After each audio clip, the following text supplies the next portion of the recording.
નમસ્કાર મિત્રો, હું મોહન ગઢવી ગુજરાતી દુનિયા યુટ્યુબ ચેનલમાં ફરી એકવાર આપ સૌ મિત્રોનું હાર્દિક સ્વાગત કરું છું. મિત્રો, છેલ્લા ઘણા દિવસોથી આપણા ગુજરાત અને સમગ્ર દેશભરમાં ભારે હીટવેવ ચાલી રહી છે અને કેટલાક વિસ્તારોમાં મિત્રો વાવાઝોડાનો કહેર પણ આપણે હાલમાં જ જોયું છે. ભારે હીટવેવ અને વાવાઝોડાની વચ્ચે હવે ચોમાસાના વરસાદને લઈને ખૂબ જ સારા સમાચાર આવી રહ્યા છે. હવે આખા દેશને મિત્રો ગરમીથી રાહત મળવાની છે. આગામી દિવસો દરમિયાન આપણા ગુજરાતમાં પણ વરસાદની શક્યતાઓ દેખાઈ રહી છે. તો આગામી કઈ તારીખોમાં ચોમાસાનો વરસાદ આપણને જોવા મળશે, કયા કયા વિસ્તારોમાં વરસાદ પડવાની શક્યતા રહેશે, આવા તમામ પ્રશ્નો ઉપર આજના આ વિડીયોમાં આપણે ખૂબ જ વિસ્તારપૂર્વક વાત કરવાની છે. માટે આ વિડીયોને છેલ્લે સુધી જોવા તેમજ લાઇક અને શેર કરવા ખાસ વિનંતી.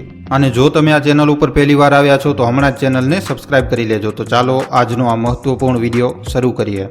તો મિત્રો, સૌથી પહેલાં જો આપણે ક્યાં ક્યાં વરસાદ પડી શકે છે તે વિષયમાં વાત કરીએ તો ગુજરાતના જાણીતા એવા હવામાન શાસ્ત્રી અંબાલાલ પટેલે જણાવ્યું છે કે દક્ષિણ ગુજરાતમાં મિત્રો વલસાડ, ડાંગ સહિતના વિસ્તારોમાં પ્રી મોન્સૂન એક્ટિવિટી હેઠળ વરસાદ થઈ શકે છે. સાથે મધ્ય ગુજરાતના ભાગોમાં પણ વરસાદ થવાની શક્યતાઓ રહેલી છે. આણંદ, વડોદરા, નડિયાદ સહિતના વિસ્તારોમાં વરસાદ આવી શકે છે. આ ઉપરાંત ધંધુકા, ભાવનગર તથા દક્ષિણ સૌરાષ્ટ્રના ભાગોમાં વરસાદ પડવાની શક્યતાઓ રહેલી છે. અમદાવાદ, ગાંધીનગરમાં પ્રી મોન્સૂન એક્ટિવિટીની અસર થઈ શકે છે. પંચમહાલના ભાગોમાં તથા સાબરકાંઠાના ભાગોમાં પ્રી મોન્સૂન એક્ટિવિટી હેઠળ વરસાદ થવાની શક્યતાઓ દેખાઈ રહી છે. અંબાલાલ પટેલે આગાહી કરી છે કે આંધી વંટોળ સાથે રાજ્યમાં વરસાદ થઈ શકે છે. 4 જૂન સુધીમાં રાજ્યમાં વરસાદ પડી શકે છે. રોહિણી નક્ષત્રમાં પાછલા ભાગોમાં પણ સારા વરસાદ થવાની શક્યતા રહેશે. ચોમાસું સારું રહેશે. સવા મહિના પછી રાજ્યમાં સારો વરસાદ પડશે. ભારતીય હવામાન વિભાગના જણાવ્યા અનુસાર આ ચોમાસાની સિઝનમાં દેશભરમાં સામાન્ય કરતાં વધુ વરસાદ પડવાની શક્યતા છે, જે દેશને ગરમીથી ઘણી રાહત આપશે. સમગ્ર દેશમાં દક્ષિણ પશ્ચિમ ચોમાસાનો વરસાદ 4%થી મોડલ ભૂલ સાથે લાંબા ગાળાની સરેરાશ 106% વરસાદ પડવાની સંભાવના છે. આમાં મિત્રો સમગ્ર દેશમાં સામાન્ય કરતાં વધુ વરસાદ પડવાની સંભાવના રહેલી છે. ઓગસ્ટ અને સપ્ટેમ્બર મહિનાની વચ્ચે લા નીનાની અનુકૂળ પરિસ્થિતિઓના કારણે આ ચોમાસામાં સામાન્ય કરતાં વધુ વરસાદની આગાહી અનુરૂપ છે. હવામાન વિભાગે કહ્યું કે આ વર્ષે ચોમાસામાં સામાન્ય કરતાં વધુ વરસાદ થવાની સંભાવના છે. આઈએમડીનું કહેવું છે કે આગામી 5 દિવસમાં કેરળમાં ચોમાસાની શરૂઆત માટે સ્થિતિ અનુકૂળ બની રહી છે. સામાન્ય રીતે કેરળમાં ચોમાસું 1 જૂને આવે છે, પરંતુ આ વર્ષે દક્ષિણ પશ્ચિમ ચોમાસું 31 મેના રોજ કેરળમાં પહોંચશે. રવિવારે પંજાબ, હરિયાણા, રાજસ્થાન, ઉત્તર પ્રદેશ, મહારાષ્ટ્ર અને મધ્યપ્રદેશમાં 37 સ્થળોનું તાપમાન મિત્રો 45 ડિગ્રી કે તેનાથી વધુ રહ્યું હતું, જ્યારે શનિવારે દેશમાં માત્ર 17 સ્થળોએ તાપમાન 45 ડિગ્રી નોંધાયું હતું.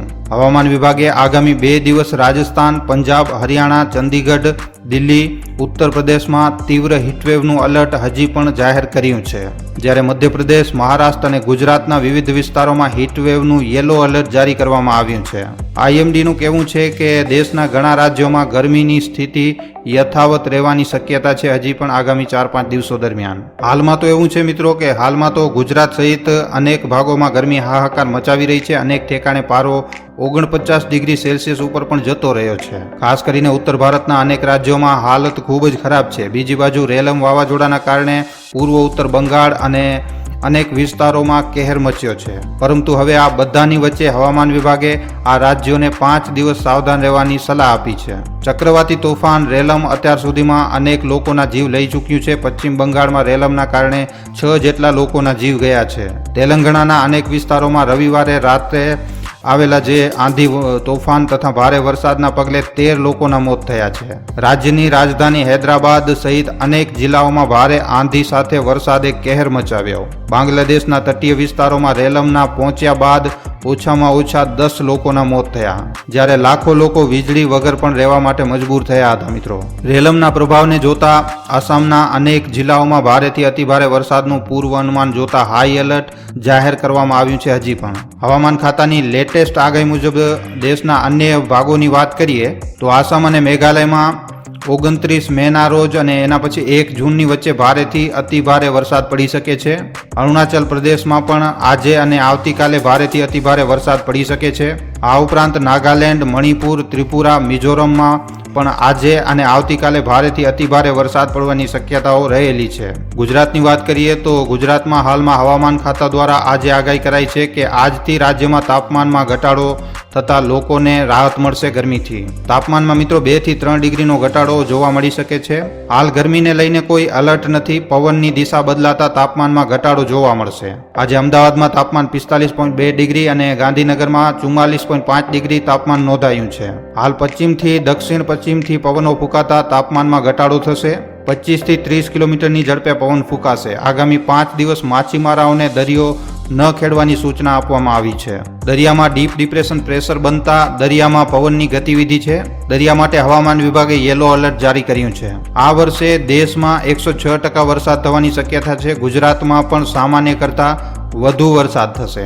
આ વર્ષે આકાશમાં જે ગર્ભ બંધાય છે એને લઈને પણ કોઠાસૂઝ અનુસાર આગાહીકારો દ્વારા આ વર્ષે આગાહી કરવામાં આવી હતી, જેમાં જણાવવામાં આવ્યું છે કે આ વર્ષે 12 થી 14 આની વરસાદ વરસવાની શક્યતા દર્શાવવામાં આવી છે અને આ વર્ષનું જે ચોમાસું છે એ લાંબુ રહેશે એવું પણ કહેવામાં આવ્યું છે. આજે કૃષિ યુનિવર્સિટી ખાતે દર વર્ષે વર્ષા મંડળની બેઠક યોજાય છે અને આખા સમગ્ર ગુજરાતભરના આગાહીકારો અહીંયા આવીને વરસાદનો વર્તારો આપવા માટે આવે છે. ગુજરાતભરમાંથી આવતા આગાહીકારો દરિયાની બદલી વાક્ય, જ્યોતિષ, પક્ષીની ચેષ્ટા, વનસ્પતિ, આકાશી ગર્ભ, બદલી વાક્યો, નક્ષત્રો ઉપરથી જુદી જુદી રીતે વરસાદનો વર્તારો કરતા હોય છે. વર્ષમાં એકવાર કૃષિ યુનિવર્સિટી ખાતે બધા જ આગાહીકારો એકઠા થાય છે અને અલગ અલગ પદ્ધતિથી પોતાની કોઠાસૂઝથી વરસાદની આગાહી કરતા હોય છે. તો આ પ્રમાણે મળે છે વરસાદના સંકેત. આ વર્ષે વરસાદની આગાહી, આકાશમાં ગર્ભ કેવા બંધાય છે, જંગલમાં આ વર્ષે વનસ્પતિ કેવી હતી, જેમાં જંગલમાં ઉગેલા કેળા, બોરડી, લીમડા જે કુદરતી રીતે ઉગતા હોય છે, કારણ કે જંગલમાં કોઈ પણ તેમને પાણી પૂરું નથી પાડતું અને આ જે કુદરતી રીતે ઉગેલા ઝાડ હોય છે એ વરસાદના સંકેત આપે છે. આ વર્ષે બોરડીમાં બોરનો, લીમડામાં લીંબડી ખૂબ જ આવી હતી, જેના કારણે આ વર્ષે વરસાદ વધુ થવાની શક્યતા રહેલી છે. તેમજ મિત્રો કાર્તક મહિનાની 11 પછી આકાશમાં જે ગર્ભ બંધાય છે એને નોંધ કરવામાં આવે છે અને આ ગર્ભ 195 દિવસે વરસાદ રૂપે નીચે આવે છે અને મિત્રો જેનો ગર્ભ બંધાય છે એનો જન્મ થાય છે. કુદરતી નિયમ પ્રમાણે પશુ પક્ષીમાં પણ આ જ ગર્ભધારણ પ્રક્રિયા હોય છે. આ વર્ષની 2024ની વર્ષા ઋતુનું એવું અનુમાન છે કે આ વર્ષે વરસાદ ખૂબ જ ભારે રહેશે અને જેઠ મહિનાથી આસો મહિના સુધી વરસાદ સારું વરસશે એવું અનુમાન લગાવવામાં આવ્યું છે. હાજર રહેલા આગાહીકારોમાંથી મોટાભાગના આગાહીકારોનો એક જ સૂર હતો કે આ વર્ષનું ચોમાસું મિત્રો 6 મહિના જેટલું લંબાઈ શકે છે. આ વર્ષનું ચોમાસું જૂનથી શરૂ થઈને તે છેક ઓક્ટોબર સુધી ચાલશે અને અનુમાન એવું લગાવવામાં આવ્યું છે કે નવરાત્રીમાં પણ ભારે વરસાદ પડવાના યોગ છે. તો મિત્રો જો આપણે ટૂંકમાં કહીએ તો આ વર્ષે 2024નું ચોમાસું મિત્રો ખેડૂતોનું છે. તો મિત્રો અંબાલાલ પટેલ અને હવામાન ખાતાની આ લેટેસ્ટ આગાહીઓ ઉપર તમારા શું અભિપ્રાય છે, તમારું શું કહેવું છે, અમને નીચે કમેન્ટ સેક્શનમાં લખીને જણાવવા ખાસ વિનંતી. જો વિડીયો તમને પસંદ આવ્યો છે તો વિડીયોને ખાલી તમારા સુધી સીમિત ન રાખતા તમારા મિત્રો સાથે, પરિજનો સાથે વોટ્સઅપ ઉપર, ફેસબુક ઉપર, યુટ્યુબ ઉપર જેટલો બની શકે વધારેમાં વધારે વિડીયોને શેર કરવા ખાસ વિનંતી. તો આજના વિડીયોમાં આટલું જ. હવે આપણે મળીશું ફરીવાર એક નવા વિડીયો સાથે. ધન્યવાદ. મિત્રો તમારા માટે એક સારા વિષય ઉપર વિડીયો બનાવવામાં અમને ઘણો જ સમય લાગી જાય છે, માટે આ વિડીયોના બદલે અમે તમારા પાસેથી એક લાઈક અને એક શેરની આશા જરૂર રાખીએ છીએ, કારણ કે તમારી એક લાઈક અને એક શેર અમને આવા જ જાણકારીસભર વિડીયો બનાવવાની પ્રેરણા આપે છે. માટે જો આ વિડીયો તમને પસંદ આવ્યો હોય તો આ વિડીયોને લાઈક કરીને તમારા મિત્રો અને પરિજનો સાથે શેર કરવા ખાસ વિનંતી.